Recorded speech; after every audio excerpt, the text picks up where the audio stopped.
I go by the pronouns she, her, hers, and I identify as a asexual, queer, bisexual woman, Black woman with different able body. I deal with scleroderma, which is an autoimmune disorder. For me, it affects my lungs.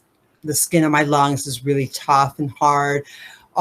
It works great for my face because my body produces too much collagen for myself, for what my lungs and your skin is your biggest organ. So for what my body needs, the other organs are probably could use a little air too.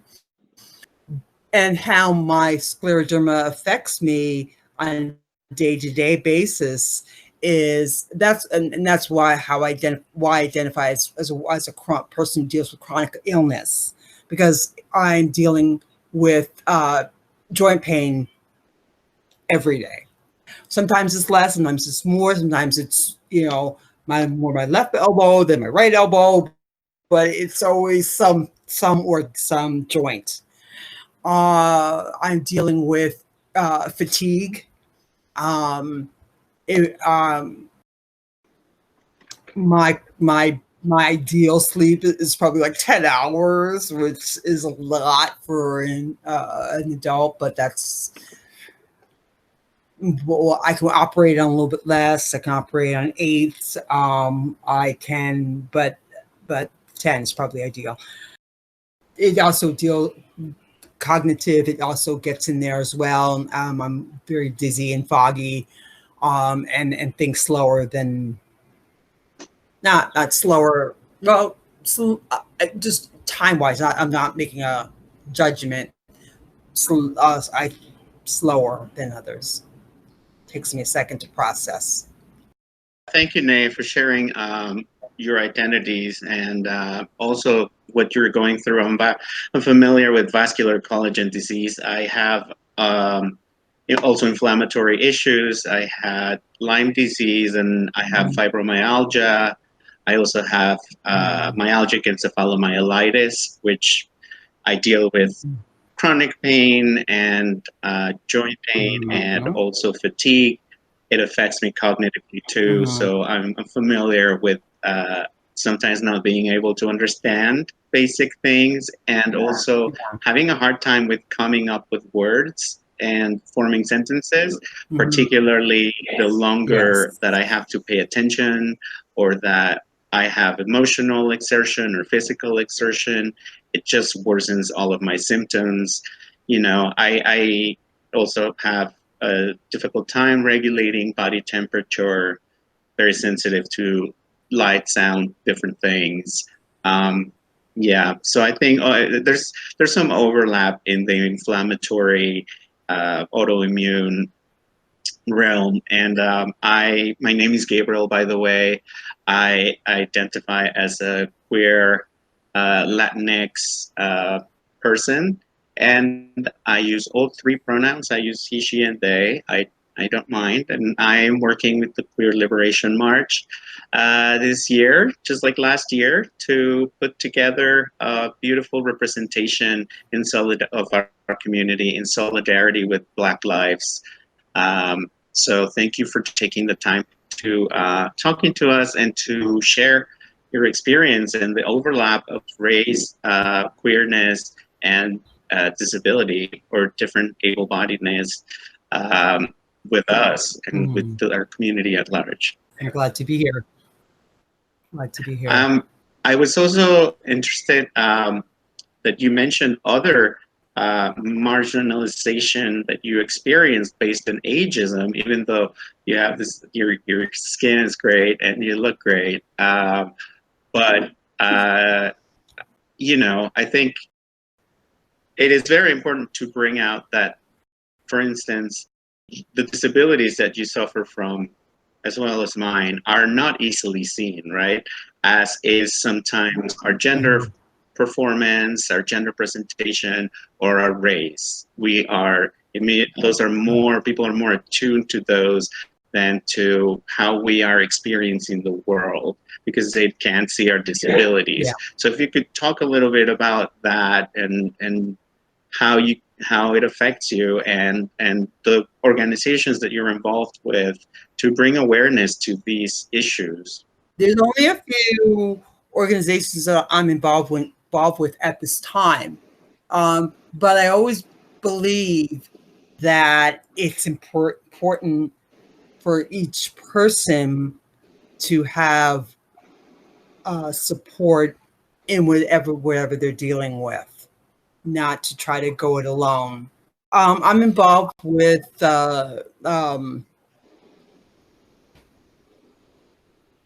I recently was informed of this disabled Black Lives Matter, and I want to get more involved with that, because I acknowledge that 50% of the Black people, people that are shot are by the cops, by the police, are disabled in one form or another, whether it be hearing impaired or autistic.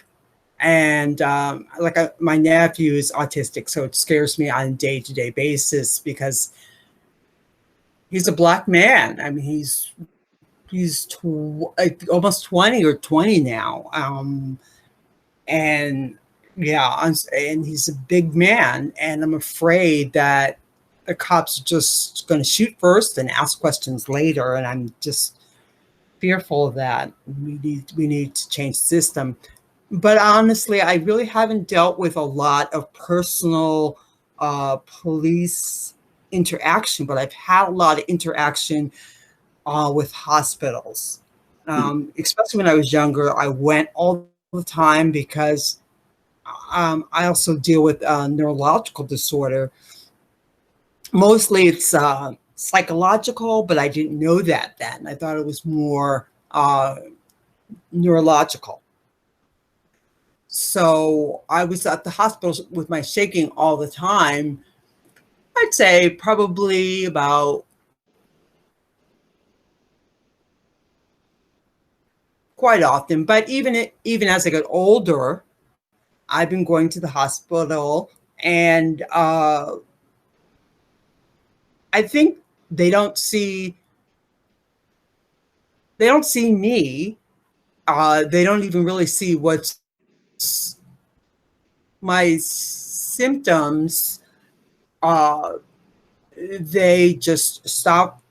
They just throw me an ibuprofen. Basically, see my color, see the skin of my skin, and throw me an ibuprofen, and send me to the billing office and send me home. That's it.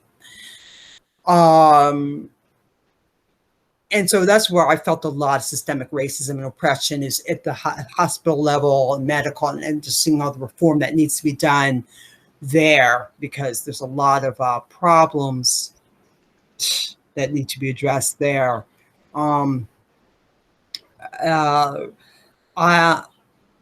I am involved with Harlem United. I get a lot of therapy through them, and I've been able to inform them, and they're very welcoming and very inclusive of the LGBT community. So it's very, I feel very much at home there. I've done a lot of work with a Griot Circle. That's a place I used to volunteer and did some. I also am a chair yoga teacher, so I was teaching chair yoga there and also volunteering there. And they basically, what Griot is a senior center for people who are gay, lesbian, who identify as gay, lesbian, bisexual, or transgender, and people of color, or people of color, I should say. And there was some disabled there as well. So that was really awesome. And so I was really involved with them, doing a lot of work in Brooklyn. Griot Circle. They're very much, there's one in Queens, and there was one in Harlem. No, there's not one in Harlem. There's one in the city, but it's called Sage. It's a little different, but there's a lap over there. I've done a lot of work with the Open Center, a lot of volunteer work with them. But yeah, I really believe in, and I did some yoga and getting some acupuncture from them, from doing my volunteer work. And I've also done a little volunteer work with Callan Lord, and I used to be a patient there for therapy, and also for just we see my general practitioner. So those are some of the places that I'd say people should turn to when they're dealing with health crisis, and if they identify as any side of queer, they feel very welcome at these places that I just mentioned. I mean, it's so important when you're dealing with this difficult to diagnose diseases and ailments. Which I am familiar with the process. There's a lot of racism and ableism in the medical establishment, which are intertwined with the violence that we experience, be it from the police, be it at the medical doctor, also psychiatric institutions. You know, I think that we queer folks are dismissed a lot, and our symptoms, when doctors cannot figure out what it is that is making us or causing us to suffer, we're immediately referred to the psychiatric unit, or you know, it's never the doctor's fault, or it's never the doctor's inability to figure out what's the next step. It's always put on us, and I think that's just how these big institutions operate. There's a lot of push right now for replacing police with social workers, which I think it's an important thing. It would be a transitional thing, but I think social workers also participate and in these systems that are oppressive to queer folks, to folks of color, to transgender folks. And so that's why it's really important. I think, you dealing with your fatigue, as I do as well, that we do some of the work to support others and find community and the commonality in our experiences, and also to learn from others about their experiences and how we can best support each other. So you also identify as bisexual and asexual, I understand? Yes. And there's a lot of erasure of those identities, I feel, in the queer community. So maybe you could talk about how those intersect with race too, because I understand in the Black community, sometimes they prefer the term same gender loving, but what happens with bisexual folks in the Black community? It took me many years to find a doctor who could diagnose what was going on with me. It took about 10 years before someone was able to finally say it's scleroderma. Yeah, and I think they did a lot of just dismissing me and minimizing my what I was experiencing. And they sent me to a psychiatrist, and said, oh, she's depressed, she's sleeping a lot. They sent me to physical therapists. They just didn't really, which was only like 6 sessions or 8 sessions. They didn't listen to me. The doctors and the medical system didn't listen. And finally it took actually a Black lesbian doctor at Callan Ward that finally said, okay, what I think, your beautiful skin, your lung test, your lung x-rays look horrible. Even after me putting you on antibiotics, they still look horrible. I think what you're dealing with is rheumatological, And so she sent me finally to a rheumatologist. And that's how they were able to diagnose what was going on with me. And actually, I went to a rheumatologist pre this female doctor who was just incredible. That's nothing. I always encourage people to see doctors of color or doctors that are identify as female gender, or because I don't know, if I find that they listen more, they work with you more. I don't know. Instead of going to a doctor who's like, I know all the answers. I did all the studying at Harvard, and you're like, but you don't know anything about the streets, what's really happening to people. So I've dealt with a lot of minimalization and people not listening to me. So right now, one of my main mantras is listen.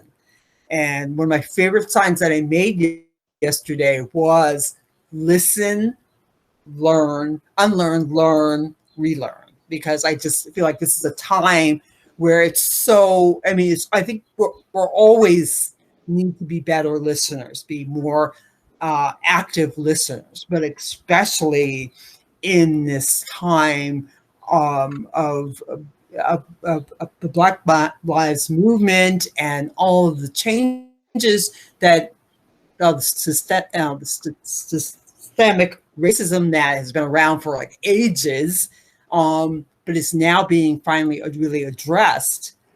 And it's a time where we need to listen. Doctors need to listen to their patients. People need to listen to each other. My second favorite sign I saw was listen to the Black woman, because we as women, we get so mansplained, and so but then as a Black woman, we over our heads, they just do not hear us or see us. So for me, that's just so important. A couple of days ago, I had a good friend die. And I shared this, had a good friend, mother die, excuse me. And she had some health situations. So we knew it was coming. For years, we knew it's coming. But my friend informed me that the mother was at the last stages. It was going to happen. So I related to her that about my father, because she asked about how old was I when that happened. And it was just 10 years ago. But afterward, my father died basically of codeine. The doctors gave him codeine, although he had heart condition. He had he had defibrillator and a pacemaker. Okay. You don't give people with defibrillators and pacemakers codeine. But I've shared that with my mother and my sister after he died, after the burial and, memorial and, business was done. I shared that with them, that he was, it was probably some, practice going on, malpractice. And they didn't believe me. They were like, oh, no. Yeah, and my family just doesn't really listen to what I have to say. They take everything I have to say with a huge grain of salt. And it wasn't until years later where they finally were like, yeah, might have had something there. We should have listened to you more.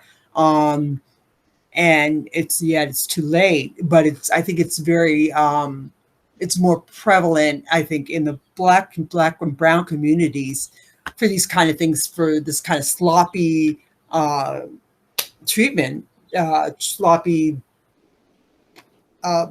behavior. I mean, even I know you don't give that medicine to a person with you don't give codeine to a person with a pacemaker or defibrillator. And somehow the doctors and nurses and everybody just missed out I have a hard time with swallowing that. So, but that's, yeah, there's just a lot of oppression and just systemic racism in many different areas.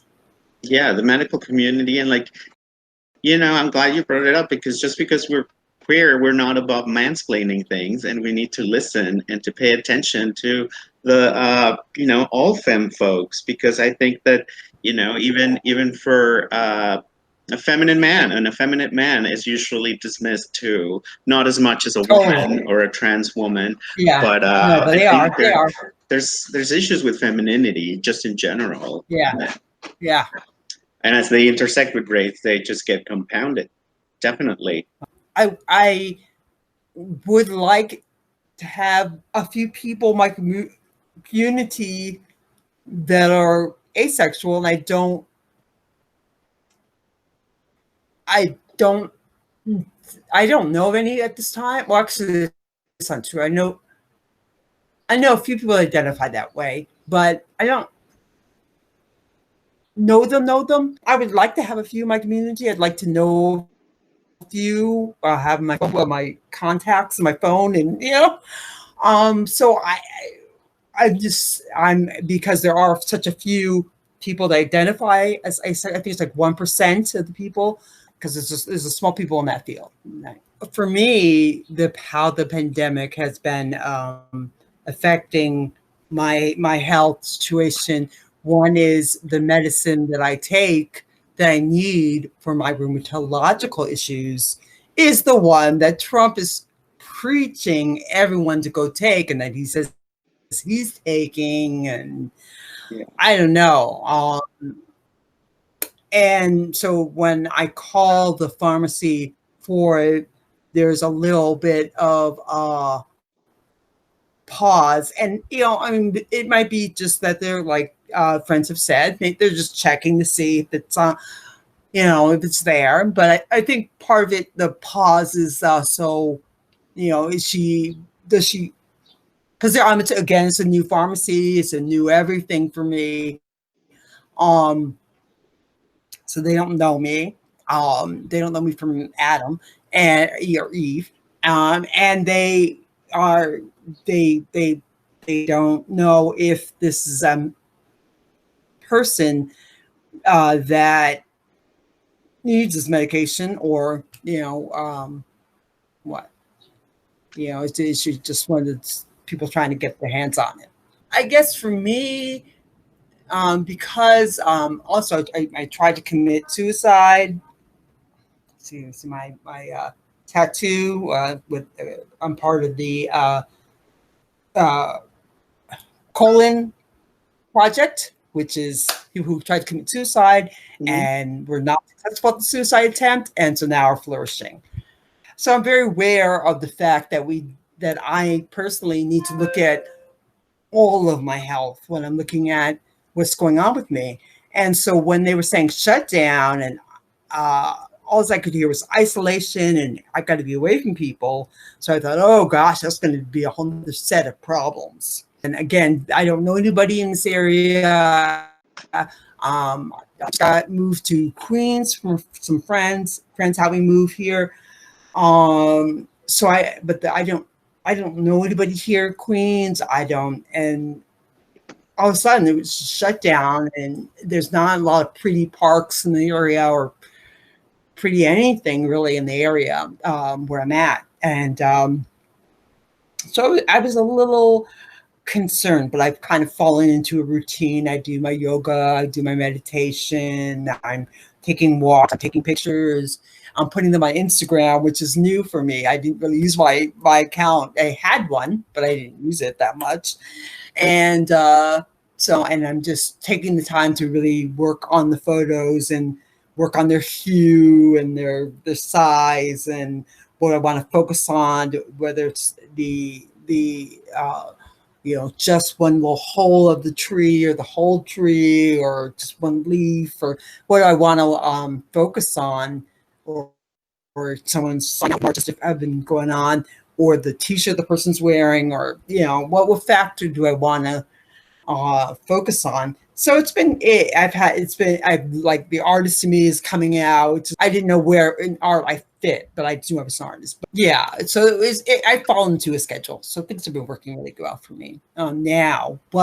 And I have my friends like Paul, like different friends that I call every couple of days, if not every day. It's just to check on and have them check up on me to see where I'm at and how I'm doing.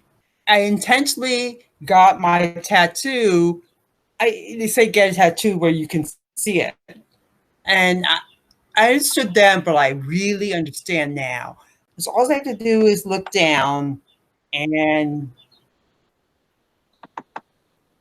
I'm reminded I need to make sure I'm doing things to nourish myself so that so I can help others. But I can't put on their masks until I put on my own. So for me, everybody has what that means is something different. I don't believe everybody should think and feel the same way each other does. I mean, so for me, I just have to look down here, and I know for me, part of self-care for me is getting out.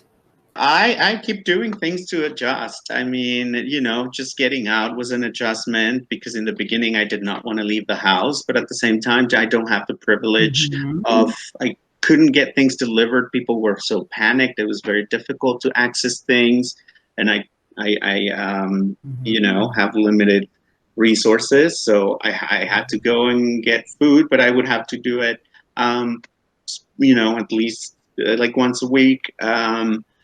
I had to adjust to like just being in my apartment by myself. I didn't realize actually how much actually getting out does help. Like because I was in incredible amounts of pain between having to work all the time on a laptop, having to sit all the time in the same chair.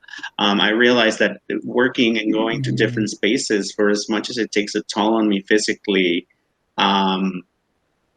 because of the exertion, it also like really benefits me because it forces me to walk around and do things, right? And I was gonna say, like, I also have anxiety, and I was just gonna say, like, when we live in chronic pain, constant pain, and it's just so hard to not be depressed and have anxiety. I think they just are. They're so intertwined, pain and depression and anxiety. So I totally hear you, Née. And for me, I went through a really rough time. And fortunately, I'm getting better. Also, the days got longer, so I feel like that I noticed that light really helps.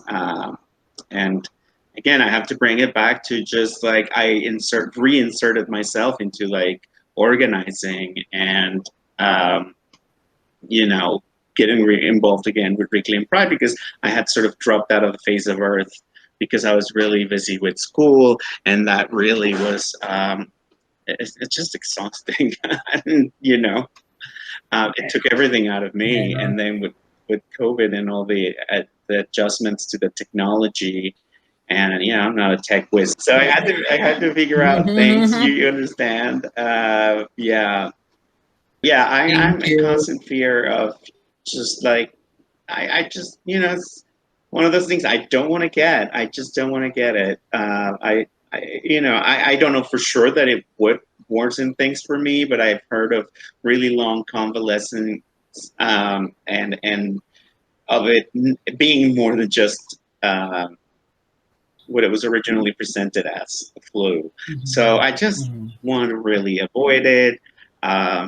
It was really hard also to feel that my disability was keeping me from participating in efforts of mutual aid and helping other community members, and not having,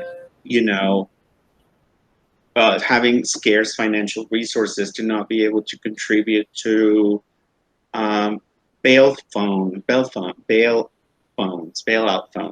and things to like, get our trans siblings out of jail and put them in safer situations, or find housing for other folks. I did sit through some of those meetings, and it was just overwhelming. And to be cooped up and sort of like, I'm fortunate I have a space that it's for me, it's not mine.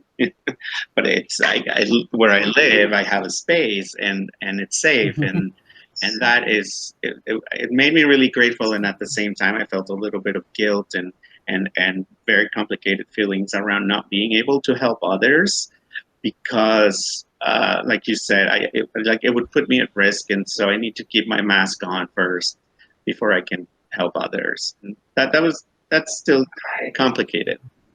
Yeah. Yeah, it is. It is. I think yeah, I mean, I look up to you, Gabriel, because even the little bit that you have been able to do for Reclaim Pride, there's so many ways I want to be more included in the activism work, but even just going to a few Reclaim Pride meetings, I mean, I was just overwhelmed. It was so much. I'm like, I can't process all that. I can't do it, And yeah, so there's always that battle between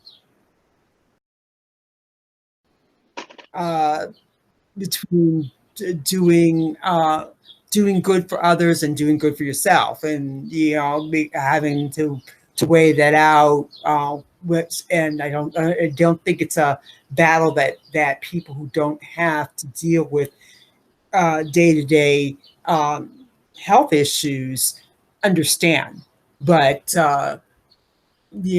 it's there, and that battle is difficult. I'm so impressed always that like some folks that I see in school and other arenas.